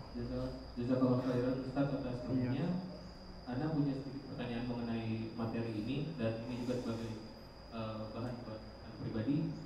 Bagaimana kita menyelaraskan antara muhasabah dan istiqomah? Terkadang kita sudah muhasabah, tetapi ya gitu, naik terus nyungsep gitu. Nah, gimana biar kita sudah muhasabah terus istiqomah terhadap amalan tersebut? Nah, barakallahu fikum. Pertanyaan ini berarti kita jawab secara 2 jam lagi ke depan ya, ya. Istiqomah panjang. Ini diantara masuk dari kiat-kiat istiqomah. Para ulama menyebutkan diantara kiat-kiat dari istiqomah adalah muhasabah. Diantara kiat-kiat ya, berarti dari sekian banyak kiat-kiat agar kita istiqomah di jalan Allah adalah apa? Muhasabah. Di antaranya, kan kita. Bagaimana kiat yang lain agar kita istiqomah tadi? Terkadang naik, terkadang turun, bahkan nyusruk, kan gitu ya. Yang pertama, terus jangan lepaskan muhasabah ini. Jelasin yang pertama, karena nyambung masalah tema kita, masalah muhasabah. Selalu memuhasabah diri kita. Orang-orang yang semuhasabah dirinya insya Allah akan merasa, ikhwan, insya Allah akan terasa bagi dirinya tuh. Ketika memang dirinya sedang jauh dari agama misal, atau lagi jauh dari Allah, lagi jauh dari jalan yang benar, dia akan merasa insya Allah. Yang pertama. Yang kedua, selalu berusaha mengecek dan menjaga niat dari keikhlasannya. Nah, ini penting nih, kawan. Selalu berusaha mengecek dan menjaga niat dari keikhlasannya. Bahkan para ulama masukkan ini yang pertama di antara kiat istiqomah. Selalu berusaha mengecek dan menjaga niat dalam keikhlasan. Karena bisa jadi ketika Allah tabaraka wa ta'ala lencengkan diri kita atau tadi sedang terpuruk, ternyata bisa jadi niatnya sedang bukan karena Allah. Bisa jadi ternyata niatnya yang kemarin ada sesuatu niat ternyata tercampuri dari ikhlas kepada riya dan sum'ah, kan gitu. Sehingga Allah berikan sinyal nih, ente berhenti dulu, ente nggak ikhlas nih, kan gitu. Benerin dulu niat ente, udah benar lanjut lagi, kan gitu ya. Nah, para ulama menyebutkan nih, selalu mengecek niat, menjaga niat dari keikhlasan itu luar biasa pentingnya dari setiap amal kita, ikhwan. Karena bisa jadi ternyata sinyalnya Allah berikan dari apa? Dari ini. Niatnya tidak ikhlas, niatnya tidak benar, sehingga Allah azza wa jalla jadikan dari yang tadi bagus, lurus, istiqamah, melenceng. Yang kedua, selalu berusaha mengecek dan menjaga apa? Niat keikhlasan kita dalam kita beramal saleh, beribadah dan sebagainya. Yang kedua. Yang ketiga kata para ulama, setelah muhasabah, ngecek niat, ngecek keikhlasan, selalu mendekat kepada Al-Qur'anul Karim. Ya Allah Karim. Selalu mendekat kepada apa? Al-Qur'anul Karim. Selalu mendekat kepada Al-Qur'anul Karim, membaca Al-Qur'an, berusaha menghafalnya, mentadabburinya, membaca artinya, terjemahnya atau tafsirnya, mempelajari dari tafsirnya kalau memang ada ustadz yang menyampaikan kajian masalah tafsir, kan gitu ya. Ini akan kita lihat sesuatu yang luar biasa. Para ulama mengatakan di antara Syekh Muhammad bin Shalih Al-Utsaimin rahimahullah taala, satara atharan ajiban. Kalian akan melihat athar, pengaruh yang luar biasa dari Al-Qur'an itu kepada hati kita. Allahu akbar. Kalian akan lihat, kalian dekat kepada Al-Quran, Allah azza wa jalla akan jaga niat kalian. Allah azza wa jalla akan jaga keikhlasan kalian.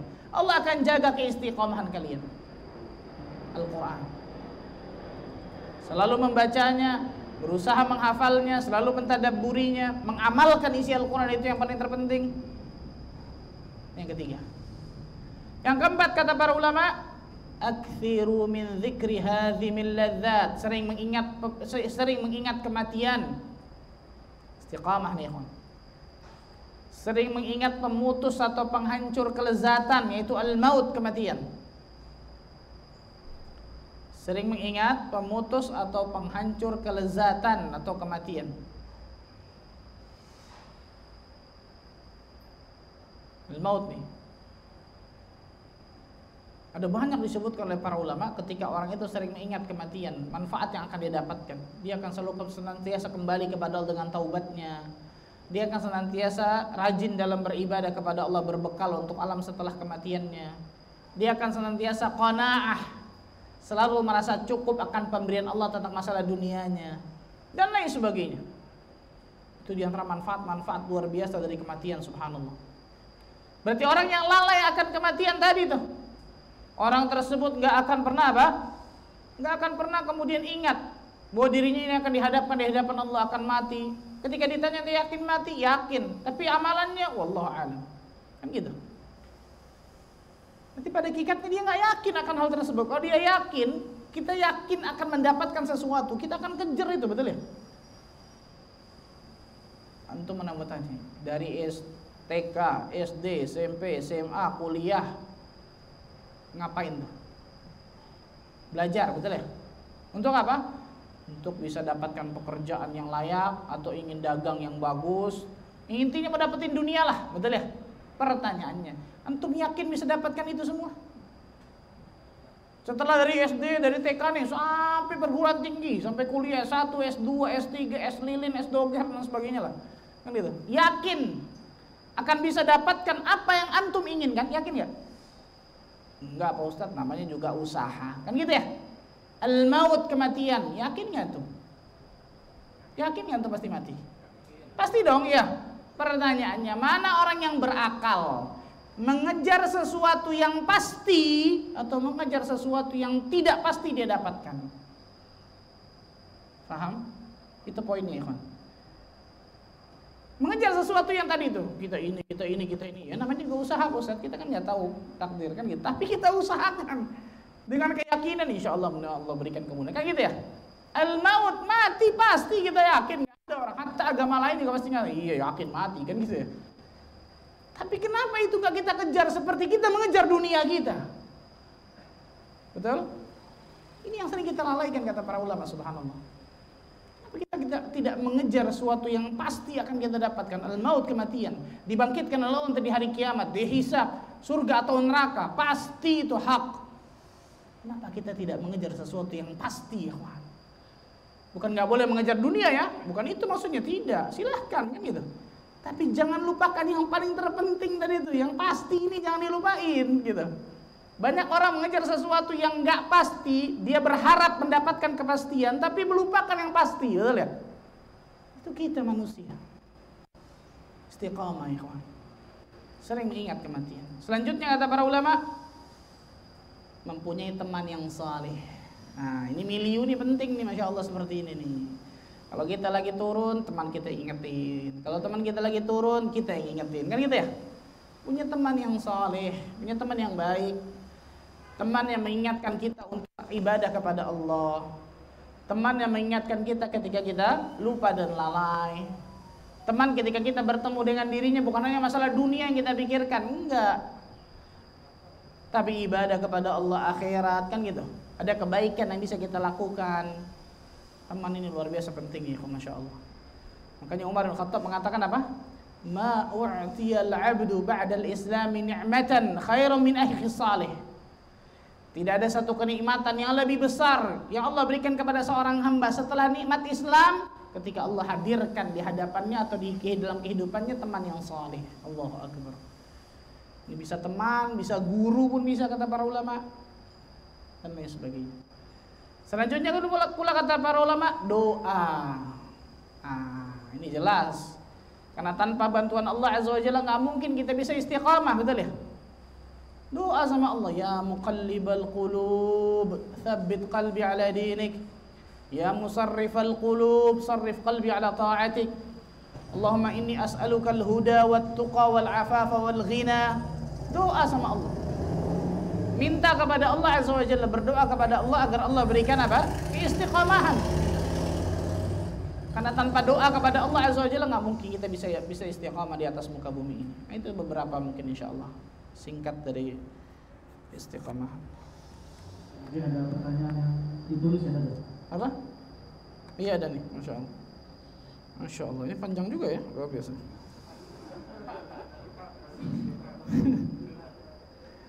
Masya Allah. Ibu, oh ini ada akhwat juga. Ada di bawah. Oh iya. Oh, masya Allah. Anak kaget tulisan ibu, mana perasaan nggak ada yang ibu di sini. Nggak ada ibu di sini. Oh ini, masya Allah. Lambaikan kan ini. Di bawah ada, masya Allah. Assalamualaikum warahmatullahi wabarakatuh. Waalaikumsalam warahmatullahi wabarakatuh. Anak ibu usia 30 tahun dengan 2 orang anak usia prasekolah. Dalam keseharian anak sering mengalami kecemasan yang mengganggu. Hal yang dicemaskan biasanya seputar masa depan pendidikan anak, rencana belajar harian anak, sampai penilaian orang lain terhadap diri anak. Misal, apakah perilaku anak mengganggu atau berkenan bagi orang lain atau tidak? Ini dicemaskan itu saja. Anak sudah belajar dan berlatih untuk bertawakal dan berdoa. Dulu psikologi pernah menduga anak mengalami gangguan kecemasan, dan salah satu cara mengatasinya adalah membagi hal yang difikirkan kepada orang lain, bersabar dan lain sebagainya. Mohon nasihatnya. Ala kuliah intinya itu pokoknya. Nah, bagi ibu yang bertanya ini, yang pertama para ulama menyebutkan apa? Ini supaya, dan ini berhakikat bagi kita semua nih kawan, agar kita jadikan konsep dalam hidup kita. Yang pertama kata para ulama, jangan pernah sibukkan diri dengan perkataan atau perbuatan orang lain. Yang pertama nih, jangan pernah menyibukkan diri kita dengan perkataan atau perbuatan orang lain. Para ulama sampai mengatakan apa? Anda sudah gila. Kapan itu? Ketika Anda menyangka akan lepas dari omongan orang lain. Benar nggak ikhwan? Hatta Rasulullah sallallahu alaihi wasallam yang luar biasa, the best itu, betul ya? Dicibir sama kafir Quraisy, diomongin, digibah, wah habis luar biasa, betul ya? Terus kita mau lepas, nggak mungkin, mustahil, betul ya? Tadi pertanyaan dari ibu ini kan tadi tuh, takut bahwa perbuatannya dan lain sebagainya akan mengganggu orang lain dan sebagainya. Selama apa yang ukhti lakukan ini itu karena Allah dan Rasulnya, ada dalil dari Al-Quran dan Sunnah, jalan bismillah, gak usah mikirin orang. Kalau kita mikirin orang, subhanallah, ghayatun la tudrak, ridwan nas ghayatun la tudrak, kata para ulama. Keridhaan manusia itu sesuatu yang mustahil untuk dicapai. Sesuatu yang mustahil untuk apa? Dicapai, nggak mungkin, subhanallah. Jangan pikirkan mau manusia malang melintang, mau nyungsep, nggak ada urusan. Yang penting saya di atas Allah dan Rasulnya, di atas dari Al-Quran dan Sunnah, atas pemahaman yang benar, jalan bismillah. Nanti kalau musingin omongan orang nih, ikhwan, la ilaha illallah, luar biasa nih. Mau beramal ini nanti orang ini wah nggak suka. Mau beramal ini kagak beramal ujung-ujungnya, kan gitu ya. Nanti kalau sedekah ada yang ngomong, ria tuh. Hari nggak sedekah gara-gara gitu, kan gitu ya. Contoh. Maka yang pertama nih, jadikan dalam kehidupan kita ini konsep hidup nih.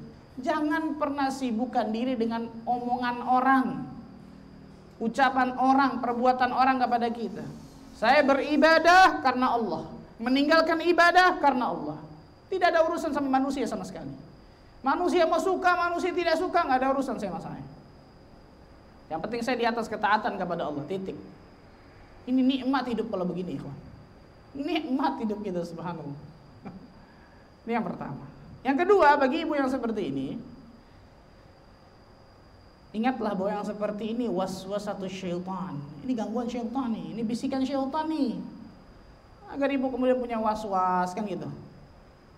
Dan rasa waswas ini sesuatu yang luar biasa bahayanya ketika terus diaminkan oleh diri kita. Kita iyakan, tambah parah, tambah bahaya.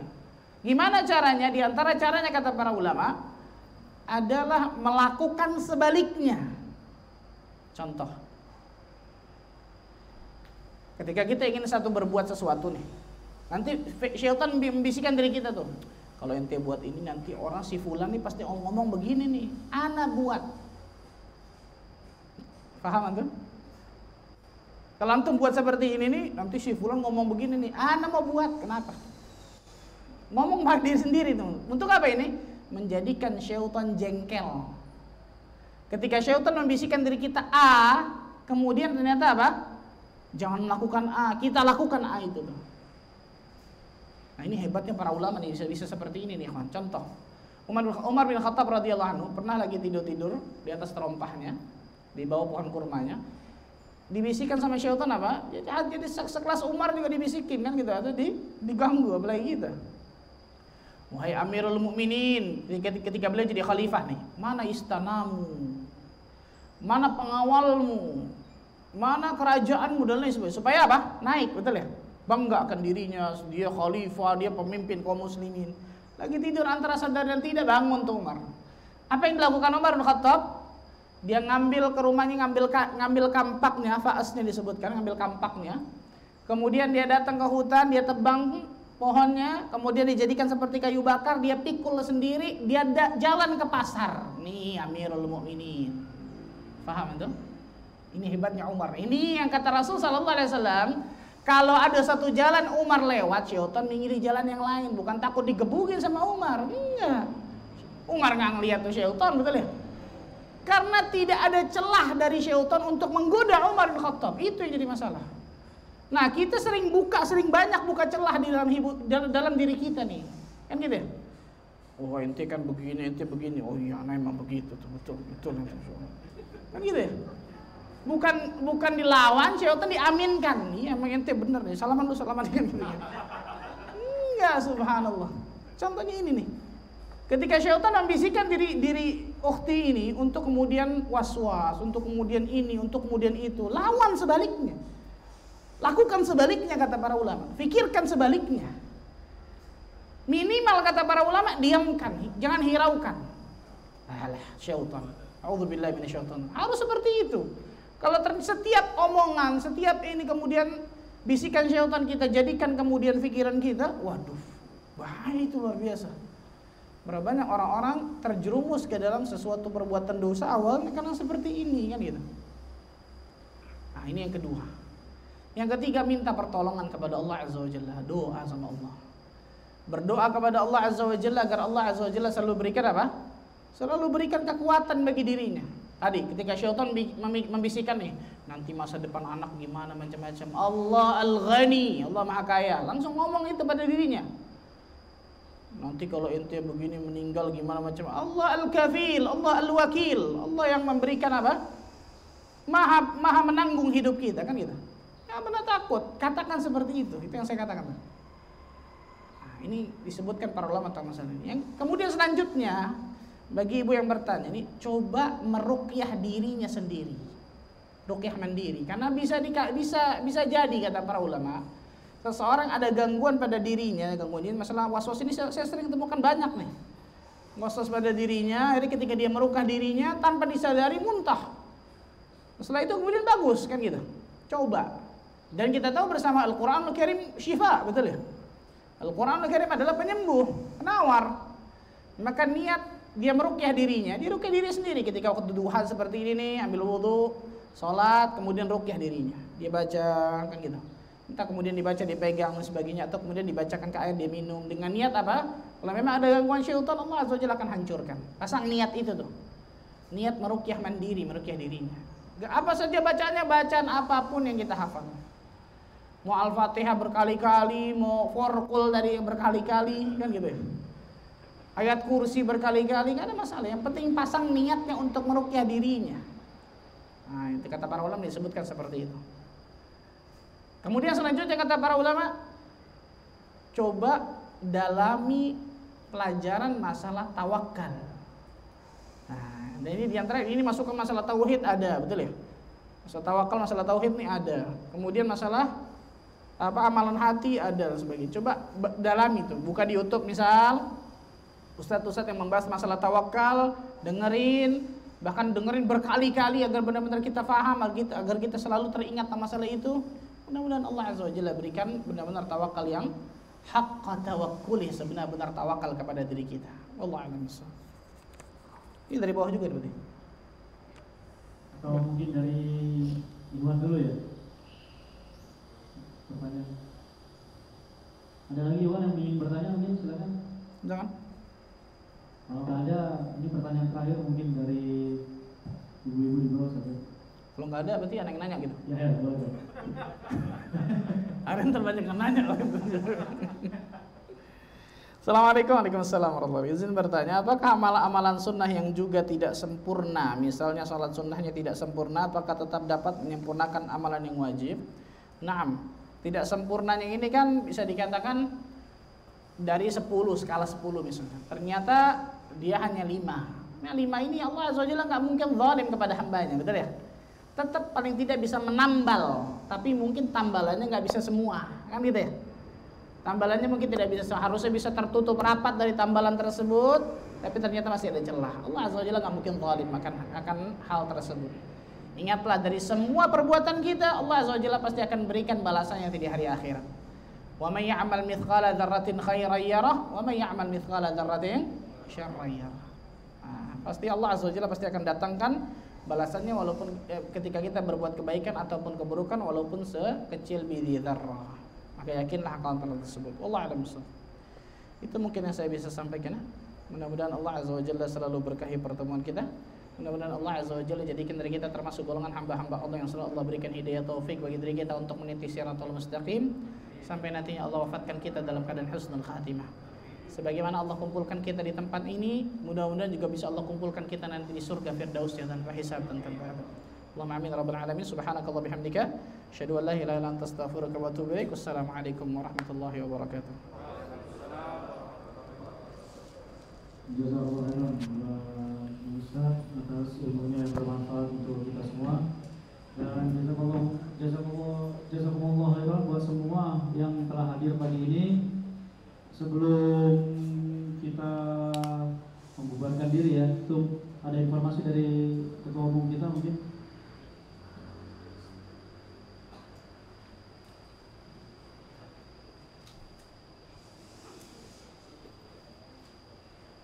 Ustaz. Bismillahirrahmanirrahim. Assalamualaikum warahmatullahi wabarakatuh. Alhamdulillah, kita nih dari setelah pandemi ini kegiatan ahad ini ahad keberapa nih ya?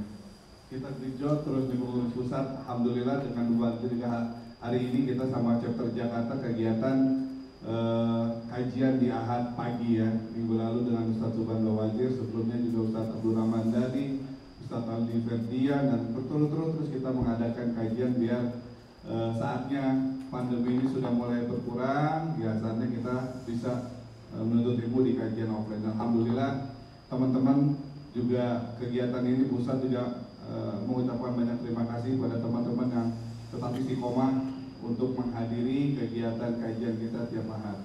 Dan oleh sebab itu kami juga atas nama pengurus pusat juga pengen memberikan sedikit hadiah buat ketua chapter yang selama ini juga membantu kegiatan kita selama ini sehingga kajian di ahad pagi ini terus berjalan. Dan alhamdulillah hari ini ada beberapa chapter yang hadir, yaitu ada chapter Tangerang, ketua chapter Tangerang, ketua chapter Depok, dan ketua chapter Jakarta. Jadi chapter Bekasi sama Bogor pada Allah juga ada kesibukan. Jadi ada 3 chapter yang kami persilakan Om Tommy, Om Cacat untuk ke depan ke sini sama Om Faris. Ini juga ada amanah juga yang kita sampaikan. Ini juga ada dari ikhwan kita dari Kendari juga ingin memberikan teman-teman yang akan kita sampaikan juga.